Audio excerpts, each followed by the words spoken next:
नमस्कार, अग्निपथ देख रहे हैं आप और मैं हूं आपके साथ राखी। इस साल होने वाली उत्तराखंड की प्रसिद्ध चार धाम यात्रा बद्रीनाथ, केदारनाथ, गंगोत्री और यमुनोत्री में गैर सनातनियों यानी गैर हिंदुओं के प्रवेश को प्रतिबंधित करने की मांग को लेकर बड़ा विवाद छिड़ गया है।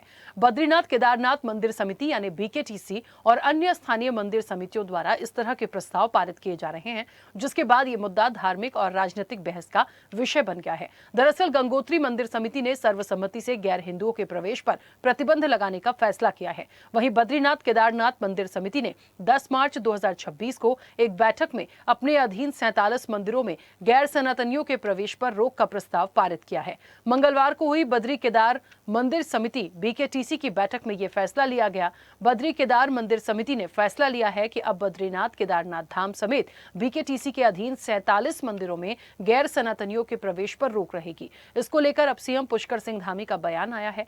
सीएम धामी ने कहा कि देखते हैं बोर्ड क्या फैसला लेता है। हम कानून एक्ट और पौराणिक परंपराओं की स्टडी करेंगे, उसके बाद फैसला लेंगे। केदारनाथ विधायक आशा नौटियाल ने कहा, मुझे इस बारे में जानकारी नहीं है। पिछले साल मैंने कहा था कि केदारनाथ इलाके में शराब और मांस के इस्तेमाल पर बैन लगना चाहिए। जो लोग ऐसा करते हैं उन पर भी प्रतिबंध लगना चाहिए। स्थानीय लोगों का मानना है कि इससे तीर्थ स्थलों की पवित्रता बची रहेगी, जबकि आलोचकों को डर है कि ये पर्यटन और स्थानीय व्यवसाय को प्रभावित कर सकता है। हालांकि ये विवाद अप्रैल 2026 में चार धाम के कपाट खुलने से पहले अपने चरम पर है। विपक्ष ने इस कदम को सांप्रदायिक ध्रुवीकरण और जनसांख्यिकीय मुद्दों से ध्यान भटकाने वाला बताया है, जबकि सत्तारूढ़ दल के नेता इसे सनातन परंपराओं के सम्मान से जोड़कर देख रहे हैं। तो देखिए, फिलहाल जो मंदिर समिति ने फैसला लिया है उसके बाद एक बार और बातचीत की जाएगी। जो मुख्यमंत्री हैं पुष्कर सिंह धामी, उन्होंने कहा है कि बातचीत करने के बाद जो एक अंतिम निर्णय होगा उस पर आगे बढ़ेंगे।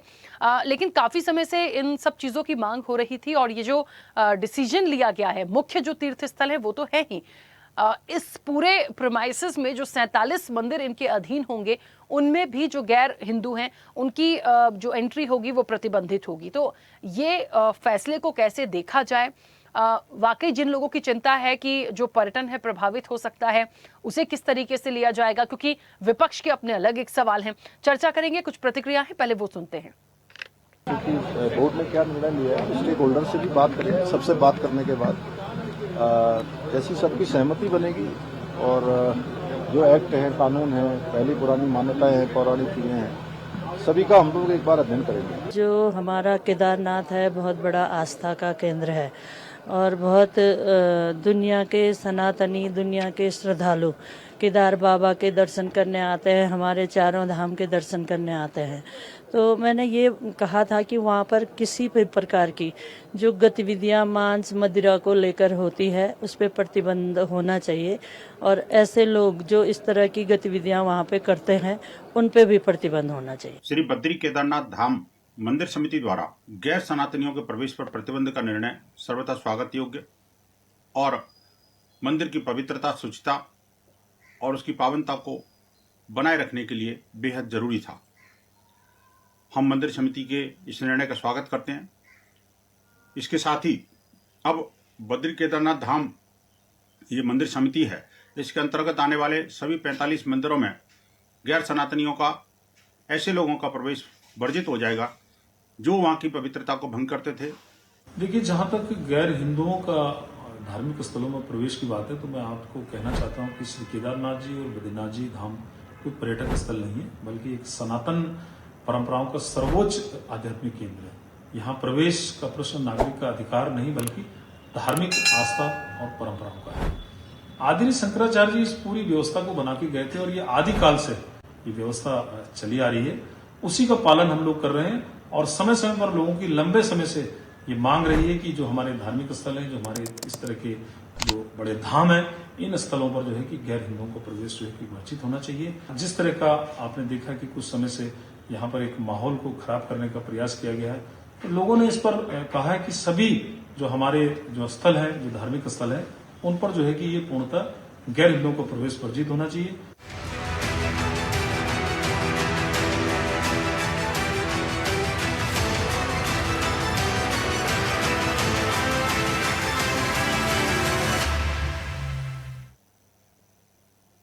चलिए, तो जितने भी प्रमुख धार्मिक स्थल हैं वहां पर गैर सनातनियों को प्रवेश नहीं मिलेगा और मंदिर समितियों के फैसले पर क्लेश जो हो रहा है वो इसलिए हो रहा है क्योंकि पर्यटन की दृष्टि से उन्हें लगता है नुकसान हो जाएगा और विपक्ष को लगता है कि ये ठीक नहीं है। ध्रुवीकरण कहीं ना कहीं एक तरीके से किया जा रहा है। पूरे विषय पर हम विस्तार से करेंगे आज चर्चा। मेहमान जुड़े हैं, सबसे पहले आपका परिचय करा दें। महामंडलेश्वर हैं जूना अखाड़ा के स्वामी शैलेशानंद गिरी महाराज जी। शैलेशानंद जी, बहुत स्वागत चर्चा में जुड़ने के लिए। मुस्लिम स्कॉलर अब से कुछ देर में जुड़ेंगे हमारे साथ, तौकीर निजामी। तौकीर निजामी जी, आपका भी बहुत स्वागत है। और वरिष्ठ पत्रकार हैं सुमन भटनागर। सुमन जी, आपका भी बहुत स्वागत है। मैं चर्चा की शुरुआत स्वामी शैलेशानंद जी पहले आपसे करूंगी। मुझे सुन पा रहे हैं?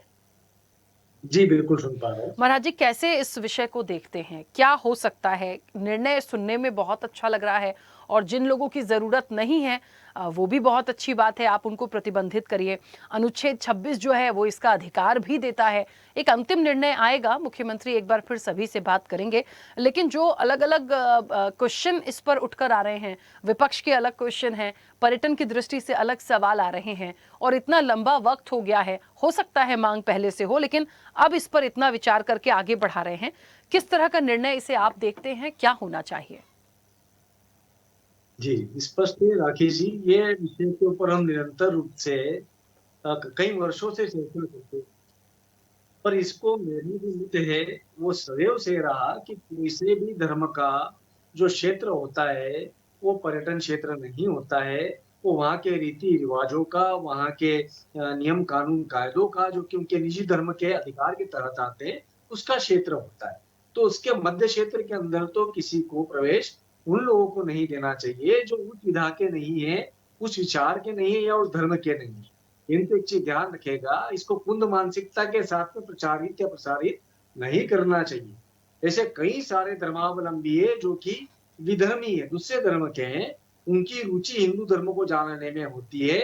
इसलिए मैंने उनके लिए भी एक प्रावधान दिया था, केंद्र सरकार को भी और राज्य सरकार को भी।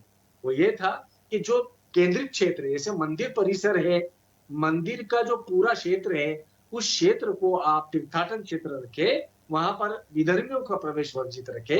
बाहरी थोड़ा सा क्षेत्र है जिसके अंदर ज्ञान विज्ञान है कि उस विषय वस्तु से रिलेटेड साहित्य है, लिटरेचर है, उनका क्षेत्र रहे, उसे देशाटन का क्षेत्र कर दे। और बाहर जो है, देखिए व्यापार सबका जुड़ा हुआ है और वो व्यापार इस भारत में रहने वाला हर व्यक्ति का अधिकार बनता है प्रत्येक भूमि के ऊपर अपने जीवन को जीवन व्यापन करने का। तो व्यापारिक क्षेत्र जो रहेगा उसे टूरिज्म क्षेत्र करके उस आधार के ऊपर विकसित किया जाए जिससे किसी का हृदय भी आहत न हो और साथ में कुंद मानसिकता के विचार को भी प्रसार न हो। तो इसको बड़े सरल सहज भाव से हमने समझाया था। पर क्या होता है, जब कोई विचार निकल कर के आता है तो क्रिया और प्रतिक्रिया के अंदर अवसरवादी कट्टरवादी अपनी सोच अलग निकाल लेते हैं, चाहे वो किसी भी पक्ष की हो। मैं किसको कहता हूँ, बड़ा हृदय रखते हुए सबकी बैठक करते हुए शासन को सिर्फ उत्तराखंड ही नहीं, प्रत्येक राज्य के शासन को धार्मिक समता समानता धार्मिक सद्भाव के लिए इस प्रकार के बैठकों करके निर्णय लेना चाहिए। तभी मैंने सनातन आयोग की संरचना की थी। जी बिल्कुल महाराज जी, एक छोटा सा सवाल और भी है। व्यापारिक दृष्टि से आप बिल्कुल सही कह रहे हैं, किसी का हित ना हो, सबका अपना व्यापार होता है, व्यवसाय होता है। और जिस तरह से वहाँ की जो विधायक है उन्होंने कहा था कि पिछले बार उन्होंने कहा था कि मांस मदिरा से बहुत दूर रखें, तो मुझे लगता है ये तो बहुत एक समझदारी का विषय है कि आप इस तरह के प्रेमाइसेस में इतनी बड़ी लोगों की भावनाएं जुड़ी हैं तो वहाँ पर ये सारी चीज़ें नहीं होनी चाहिए। व्यापारिक और व्यवसाय की दृष्टि से लोग बिल्कुल अपनी दुकानें जो संचालित करते हैं वो करें। और रही एक तीसरी बात कि सर जो गैर हिंदू होंगे हमें ये भी समझना पड़ेगा वो वहां जाएंगे भी क्यों। हाँ, कुछ असामाजिक तत्व हैं, माहौल खराब कर देंगे, लेकिन जो अपने धर्म को मानता होगा और जो इस चीज को समझता होगा कि हमारा वहां जाने का क्या काम है, तो वो तो वैसे ही नहीं जाएगा। तो इस चीज को भी मुझे लगता है थोड़ा सा समझना चाहिए। कैसे क्या कुछ कहेंगे इस पर? नहीं, देखिए गंभीरता से मैंने कहा था, जब धार्मिक पर्यटन शब्द लगाया था शासन ने तो मैं बड़ी कड़ी आपत्ति ली थी और ये कहा था कि आप शब्दावली के चयन के अंदर कहीं न कहीं मात खा रहे हैं। पर्यटन अलग विधा है, पर्यटन जब साथ में लाता है तो अपनी बहुत सारी विषमताओं को भी साथ में लेकर के आता है। वहां पर मद्यपान हो सकता है, वहां पर आपका कदाचरण हो सकता है, दुराचरण हो सकता है। तो ऐसी स्थिति में हमारी धार्मिक पवित्रता आहत होती है। तो आशा नोटियाल जी ने भी बड़ी सटीक बात कही है कि भाई उसे मद्यपान से मुक्त रखा जाए, मांसाहार से मुक्त रखा जाए। हमारे उज्जैन के अंदर तो बहुत सारे ऐसे मुस्लिम हैं जिन्होंने इस विषय को स्पष्ट रूप से समर्थन देते हुए कहा कि जो महाकाल क्षेत्र है वहां पे वाकई में शुद्धता जिस धर्म की हम उसका सम्मान करते हैं। तो कोई विमनस्य का बात नहीं थी, इसको एक बुद्धिमत्ता के साथ में लिया जाने वाला निर्णय रहा है। रही बात, आज मुझे इच्छा हुई यदि मिडिल ईस्ट के अंदर मैं जाता हूँ तो मेरी इच्छा होती है तो सबसे पहले मैं उस आउटलेट पे जाता हूँ कि इस जगह का ऐतिहासिक महत्व क्या है, यहाँ का धार्मिक महत्व क्या है, तो मैं उस काउंटर के ऊपर जाता हूँ, जाकर उसका साहित्य मिलता हो। मैं कभी भी प्रयास नहीं करूंगा कि भाई आप जाकर के किसी के धर्म स्थल में जबरन घुसने का प्रयास करें, या उनकी मर्जी भी हो तब भी प्रणाम करके वहां की मर्यादाओं के अनुकूल, यानी कि वहां की जो बाध्यता है अनुशासन है उसका पालन करते हुए हम रखें। मैंने दूसरा भी निश्चय करना ठीक है, महाकालेश्वर मंदिर में पता नहीं कितने धर्म की, क्योंकि महाकाल तो पूरे विश्व के, उनके सामने पता नहीं कितने धर्म, कितने मत, कितने पंथ के लोग आते हैं, किंतु पवित्रता के ऊपर मैंने सदैव से कहा कि जिसकी जीवन शैली सनातन वैदिक वांग्मय की ना हो उसके लिए एक भारी दीर्घा रखे, सम्मान के साथ में उसको हमारी परंपराओं से अवगत कराया जाए। तो ये प्रत्येक धर्म के साथ में लागू होता है, सिर्फ मैं हिंदुत्व की बात नहीं कर रहा हूँ, ये मानवीय दृष्टिकोण रखता है और इस मानवीय दृष्टिकोण को पालन करना हम सबके लिए आवश्यक होना चाहिए, ताकि भविष्य में होने वाली कोई भी घटना से हुई ना महाकाल में हुई है, हर सिद्धि में हुई है, कुछ मनोरोगी मनोन्मादी उन्मादी लोग जिनको भड़का करके भी नकारात्मक तत्व भेज देते हैं, तो विवाद का केंद्र क्यों बने? तो ठीक है। इसके लिए भी सुरक्षा की दृष्टि से भी आवश्यक। जी बिल्कुल ठीक है। तौकीर निजामी जी, मुझे सुन पा रहे हैं? जी राखी जी, बिल्कुल। क्या कहेंगे, एक फैसला मंदिर समितियों की तरफ से लिया गया है, गैर सनातनियों या गैर हिंदू कह लीजिए प्रवेश को प्रतिबंध किया जाएगा इस बार चार धाम की यात्रा में, कैसे आप देखते हैं? बहुत शुक्रिया राखी जी। देखिए, सबसे पहले तो कोई भी धर्म, कोई भी शास्त्र या किसी भी तरह का कोई भी मानवता से बड़ा मामला नहीं होता। कोई भी किसी को रोकने जैसा धर्म शायद कोई मजहब नहीं सिखाता। कहीं भी ऐसा नहीं है कि मनुष्य है जो वो मनुष्य से एक दूसरे से नफरत करे, इस तरह का धर्म कहीं भी दिखता हुआ नजर नहीं आता राखी जी। और सबसे बड़ी बात ये, आपके धार्मिक आयोजन हो रहे हैं, हमको पता है, बहुत अच्छे से पता है, मुस्लिम समाज का कोई भी आदमी इस तरह के आयोजनों में जाता ही नहीं है। फिर इस तरह की बातें करना बिला वजह के बाद लोगों तक ऐसा भय और डर पैदा करना, और ये तो धर्म के हिसाब से आपको देखना पड़ेगा कि आदरणीय गुरुजी अभी बोल रहे थे, मैं भी वही बोलना चाहता हूँ कि दूसरे लोगों पर इसका क्या असर पड़ेगा। क्या आपका धर्म यही सिखाता है कि इस तरह की बातें आप करें, दूसरे धर्म से नफरत करें, दूसरे इंसानों से नफरत करें? इस तरह का धर्म कोई भी नहीं सिखाता। हमारे यहाँ बहुत बड़े बड़े आयोजन होते हैं, इज्तिमा लगता है, सारी चीजें होती हैं, हम लोग कभी भी इस तरह का मामला कभी भी कहते हुए नजर नहीं आते राखी जी। ना हम लोग ये कहते हैं कि भाई फला धर्म का आदमी आएगा, फला धर्म का नहीं आएगा, फला धर्म का दुकानदार होगा, फला धर्म का नहीं होगा, इस तरह के भी हम लोग कभी बोर्ड भी नहीं लगाते, ना कभी हम कहते। और सबसे बड़ी बात, गुरुजी को ये बताना पड़ेगा, जिन लोगों से, चाहे वो दलित समाज के हों, आदिवासी समाज के लोग हों, जिनसे आप यही पूरे मंदिर और सारी चीजें आप बनवाते हो, इसके बाद आप उनको ही नहीं जाने देते हो, उसमें आप उनको ही प्रवेश नहीं देते हो, आपके अपने धर्म के लोगों को प्रवेश नहीं दे रहे हो। हमारे मुस्लिम समाज के लोग या अन्य धर्म के लोगों की तो बात छोड़ दीजिए, कैसा धर्म है, कैसी बातें सिखा रहे हो आप, कैसा लोगों को बताने की कोशिश कर रहे हो। ये 2014-15 के बाद का भारत है, जिस तरह की नफरत फैलाई जा रही है धर्मों को लेकर, कोई भी धर्म नहीं सिखाता। सारे धर्म ये बताते हैं कि हमें खुलूस और मोहब्बत से एक दूसरे के साथ रहना है, किसी भी तरह का, और शरारती तत्व की जहां तक आप बात कर रहे हो, तो इस तरह के तो हर धर्मों में होते हैं, हर जगह होते हैं लोग, उन लोगों का कोई गिनती नहीं होती। लेकिन हमें लगता है राखी जी कि जिस तरह से अब धर्म की परिभाषा को ये लोग सेट करते हुए नजर आ रहे हैं, जिस तरह का धर्म ये दिखाने की कोशिश कर रहे हैं, ऐसा धर्म सनातन धर्म नहीं है, ऐसा धर्म हिंदू धर्म नहीं है, ऐसा धर्म सिख धर्म भी नहीं है, ईसाई धर्म भी नहीं है, मुस्लिम धर्म भी नहीं है कि जहां मनुष्यों से छुआछूत की जाए और उनको वहां अंदर पूजा स्थल में प्रवेश करने नहीं दिया जाए। इस तरह का हिसाब तो सही नजर नहीं आता राखी जी। लेकिन अभी मुझे लग रहा है कि किस तरह का आप धर्म दिखाना चाह रहे हो, लोगों को क्या बताना चाहते हो? क्या हिटलर शाही से चलाओगे?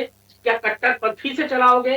धर्म कट्टरपंथी या हिटलर शाही से नहीं चलते, धर्म बहुत खुलूस और मोहब्बत के साथ चलते हैं। आप देख लीजिए, हमारे यहाँ धर्म इस्लाम में आप हमारे किसी भी आयोजन में बेधड़क होकर आ सकते हो, जा सकते हो, हम लोग कभी भी किसी को नहीं रोकते हैं और हम स्वागत करते हैं, फूलों की वर्षा करते हैं कि आपने हमको इस काबिल समझा कि आप हमारे धर्म के जो हमारे कार्यक्रम हो रहे हैं उन कार्यक्रमों में आप आए हो। ये हमारे लिए बहुत बड़ी बात। अतिथि देवो भवा, हम तो अतिथि अगर हमारे यहाँ आता है तो हम इस परिभाषा से देखते हैं। ठीक है, भारत तौकीर जी। विभिन्न धर्मों का देश है, गुलदस्ता है भारत। इस तरह की नफरत राखी जी लगता है ठीक नहीं है, इस तरह की बात नहीं करना चाहिए। ठीक है। सुमन जी, मुझे सुन पा रहे हैं? हाँ जी, सुन पा रहा हूँ जी। सुमन जी, आप क्या कहेंगे इस विषय पर, क्या मत है आपका? देखिए राखी जी, आवाज आ रही है मेरी? हाँ हाँ, आपकी आवाज आ रही।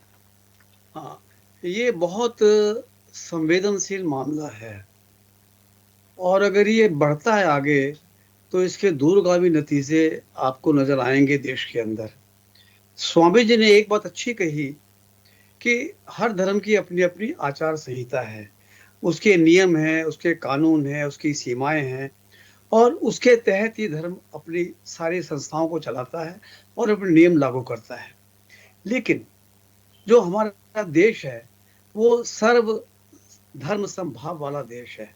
यहाँ हिंदू भी है, मुसलमान भी है, सिख भी है, ईसाई भी है। और अगर हम इस तरह से जो हमने पाबंदी अभी तो 47 मंदिरों पर लग रही है, केदारनाथ पे लग रही है, बद्रीनाथ पे लग रही है, गंगोत्री पे लग रही है, लेकिन धीरे धीरे अगर ये पाबंदी बढ़ी तो आप देखेंगे देश में जो और मंदिर हैं वहां भी इस तरह की बातें आनी शुरू हो जाएगी, जिससे जो धार्मिक एकता है, संभावता है, उसको एक झटका जरूर लगेगा। अच्छा, भारत में आपने देखा होगा कि हमारे देश में तो शुरू से लोग उस पे दरगाह पे भी जाते हैं, मंदिर में भी जाते हैं, चर्च में भी जाते हैं। हमारी 4 दरगाह बड़ी मशहूर है देश की। अजमेर शरीफ राजस्थान में, जहां प्रधानमंत्री तक चादरें चढ़ाए जाते हैं, दिल्ली की निजामुद्दीन दरगाह और मुंबई की हाजी अली और इस तरह फतेहपुर सीकरी की सलीम चिश्ती। ठीक है, एक धर्म विशेष की दरगाह है, लेकिन लाखों की तादाद में हिंदू ही वहां जाते हैं। स्वामी जी की एक बात से मैं सहमत हूँ कि मंदिरों की अंदर आचार संहिता अपनी होती है। वहां आप शराब पर पाबंदी लगा दो, फोटो खींचने पर पाबंदी लगा दो, उसके बाद मोबाइल पे पाबंदी लगा दो, आप ये भी पाबंदी लगा दो कि इस तरह से कोई धर्म विशेष की पहचान जाहिर करने वाला व्यक्ति आता है उसको रोका जाए। लेकिन आप एक ब्लैंकेट पाबंदी लगा दें कि कोई भी गैर सनातनी नहीं आएगा वहां पर। देखो, ये जो हमारे धार्मिक स्थल हैं, विदेशों से लाखों की तादाद में पर्यटक आते हैं, उसमें ईसाई भी हैं, क्रिश्चियन भी है, मुस्लिम भी है और संप्रदाय के लोग भी हैं। और वहां का जो उद्योग है खासकर उत्तराखंड का और पहाड़ी इलाकों का, वो इन्हीं जो पर्यटक है इनके सहारे चलता है। अगर आप पाबंदी लगा लेंगे तो बाहर का कोई भी पर्यटक मंदिरों में नहीं जा पाएगा, क्योंकि वो गैर सनातनी है। सनातन तो है नहीं, वो गैर सनातनी है। तो इससे एक बड़ा झटका लगने वाला है, जिस पर एक बार कम से कम जो हमारे धर्माचार्य हैं उनको विचार करना चाहिए। ये बिल्कुल सही है कि मांस मदिरा वहां नहीं होनी चाहिए, वहां पर इस तरह व्यक्ति नहीं आना चाहिए जिसकी धर्म में आस्था ना हो, हिंदू धर्म में। ये सही बात है उनकी, लेकिन थोड़ा सा तो हमें उदार होना पड़ेगा। देखो, जहां मंदिर है ज्यादा, जहां धार्मिक स्थल ज्यादा हैं, उसमें उत्तराखंड आता है, यूपी के शहर आते हैं और भी कर्नाटक वगैरह कई जगह आती हैं ऐसी। अगर आपने पूरी पाबंदी लगा दी, पर्यटन खत्म कर दिया, वहां का उद्योग धंधा जो है वो टिका हुआ है पर्यटक के ऊपर, वहां के लोगों को नुकसान होगा। तो कुछ उदारवादी हम लोगों को सोच रखनी चाहिए और उदारवादी सोच रख के इस बारे में कोई फैसला लेना चाहिए, क्योंकि ये बात आगे बढ़ेगी। कल मान लिया सिख कह दें कि भाई मंजे अब हमारा जो गोल्डन टेम्पल है इसमें गैर सिख नहीं आएगा, फिर क्या होगा? ईसाई कल कह दें, ईसाइयों की चर्च है, लोग जाते हैं देखने के लिए, धर्म के नाते नहीं, एक पर्यटन के नाते। कल वो कहते हैं हमारे चर्च में कोई नहीं आएगा गैर ईसाई, दिक्कत आएगी वहां पर। तो इस तरह की बातें अब बढ़ेंगी अगर इसको हमने थोड़ा चेक ना किया। खत्म नहीं करना चाहिए, ये अच्छी बात है जो करी है, लागू करी है मंदिर समिति ने, लेकिन थोड़ा चेक रखना चाहिए इसके ऊपर। अगर इसको ज्यादा बढ़ावा दे दिया तो आप देखना कि आने वाले समय में कई तरह की बातें खड़ी होंगी। कौन जाएगा अंदर, कौन अंदर नहीं जाएगा। कल कोई कहेगा भी सिख भी गैर हिंदू है, वो गैर सनातनी है, कई तरह की बातें खड़ी होने वाली हैं। तो अभी भी सरकार को ये बड़ा गंभीर, बड़ा संवेदनशील, बड़ा पेचीदा मसला है ये। सरकार को और खास तौर पे स्वामी से प्रार्थना करूंगा मैं, जो हमारे धर्म गुरु हैं, उन्होंने ही ये सारी बातें तय करनी होती है। वो सम्मान के पात्र हैं पूरे देश के लिए। उनको देश में उद्योग पर्यटन के उद्योग धंधे को देखते हुए और सर्व धर्म समभाव की जो नीति है देश की, उसको ध्यान में रखते हुए इस फैसले पर मैंने कहा पुनर्विचार करो, थोड़ा नरम रवैया अपनाना चाहिए। बिल्कुल ठीक है, क्योंकि समय की सीमा है। शैलेशानंद जी जल्दी से अपनी बात रखिएगा। एक छोटा सा सवाल है बस मेरा, और सवाल नहीं है, बस एक कुछ कहना चाहती हूँ सब लोगों को सुनने के बाद। मैंने तो शुरुआत में ही कहा था, सब अपने धर्म का पालन करते हैं, सबको अधिकार है और सबको पता है कि कैसे कहाँ पेश आना चाहिए। हम यदि क्रिश्चियनिटी को नहीं जानते हैं, नहीं समझते हैं, तो जैसे पर्यटन की दृष्टि से हम किसी चर्च को घूमने जा रहे हैं तो हम उसी तरह से बिहेव करेंगे, हम जबरदस्ती वहाँ नहीं चले जाएंगे। और ये जो चार धाम की यात्रा है, यहाँ की सिक्योरिटी, यहाँ की हर चीज़, एक हिंदू भी होगा तो शायद वो गर्भगृह तक जिसे हम कहते हैं, वो वहाँ तक किस तरीके से जाते हैं और किस तरह की चीज़ें होती हैं, हर चीज़ का बहुत ध्यान रखा जाता है। तो मुझे लगता है ये तो हमेशा ही रहेगा। फिर भी एक बार ठीक है, क्योंकि अंतिम निर्णय होना है, एक बार बातचीत होगी, लेकिन सभी लोगों के सुझाव बहुत महत्वपूर्ण होंगे। जी बिल्कुल ठीक है Rakesh ji. Inter religious piece academy तभी मैं चलाता हूँ, और जो भटनागर जी ने बोला उस बात से मैं 100% सहमत हूँ। इसलिए मैंने बाइफरकेशंस किए, मतलब सब डिविजन्स करे। कोई सा भी धर्म हो, उसके 3 स्तोत्र होते हैं। धर्म स्थल होता है जिसको हम पर्यटन तीर्थाटन स्थल बोलते हैं, एक हमारा एकेडमिक एक्सकर्शन का होता है जिसे हम देशाटन कहते हैं, और एक हमारा मनोरंजन का होता है जिसे हम पर्यटन कहते हैं। हम दिक्कत कहाँ कर रहे हैं, इन सबको फ्यूजन के चक्कर में हम हमारी पायसनेस, हमारे यहाँ की पवित्रता को भी भंग करवा रहे हैं, और साथ में आपसी मेमनस्य को भी बढ़ावा दे रहे हैं। हर व्यक्ति को मालूम है कहाँ का अनुशासन कहाँ पर है। यदि किसी को सर ढक करके कहीं पे जाना है तो जाता है, और कहीं पर उसे वहां पे पंक्तिबद्ध होकर के हाथ करबद्ध करके जाना है तो जाता है। सब जगह की अपनी मर्यादा है। तो कोड ऑफ कंडक्ट जो कहा है ना, वो बड़ा सटीक शब्द है। हमारे राष्ट्र को डिसिप्लिनरी कोड ऑफ कंडक्ट की सिर्फ मंदिर मस्जिदों में नहीं बल्कि बाहर भी जरूरत है। पर विशेष तौर पर जहां से कोड ऑफ कंडक्ट का सबसे ज्यादा प्रचार और प्रसार होता है, रुग्णालय, न्यायालय और शिवालय, इन तीनों जगह पे होना चाहिए कोड ऑफ कंडक्ट। बहुत सही, ये मेरी प्रस्तावना है। बिल्कुल, चलिए अंतिम फैसला क्या होगा, क्योंकि जो मुख्यमंत्री हैं उन्होंने कहा है एक बार फिर से सबके साथ बैठकर एक अंतिम निर्णय लिया जाएगा। पर आप लोग के सुझाव, आप लोग की बातें बहुत महत्वपूर्ण हैं, और उम्मीद है कि ये सब सुझाव पहुंचे और एक अंतिम फैसला जो भी आए तो सबके हित का आए, ताकि किसी को ऐसा अहित ना लगे और किसी को ऐसा ना लगे कि उनके साथ भेदभाव किया जा रहा है। समय हो गया, आप सभी का बहुत शुक्रिया इस चर्चा में जुड़ने के लिए। तो देखिए, गैर सनातनियों को प्रवेश नहीं है और जो मंदिर समितियों का फैसला है उस पर क्लेश हो रहा है, लेकिन जो सुझाव इस चर्चा के माध्यम से निकले हैं उसके बाद हमें इंतजार करना पड़ेगा कि आखिरकार क्या एक अंतिम फैसला होता है। फिलहाल तो चार धाम की जो यात्रा है उसमें गैर हिंदुओं के प्रवेश पर प्रतिबंध लगाया गया है, ये मंदिर समितियों का फैसला है। देखिए क्या अपडेट और निकल कर आती है। चर्चा में इतना ही, बने रहिए स्वदेश न्यूज के साथ। सबसे पहले देश। ऐसे ही वीडियोस के लिए लाइक करें, शेयर करें, फॉलो करें। YouTube पर जाकर सब्सक्राइब कर बेल आइकन दबाना ना भूलें, और ताजा अपडेट्स के लिए स्वदेशलाइव.com पर जरूर जाएं।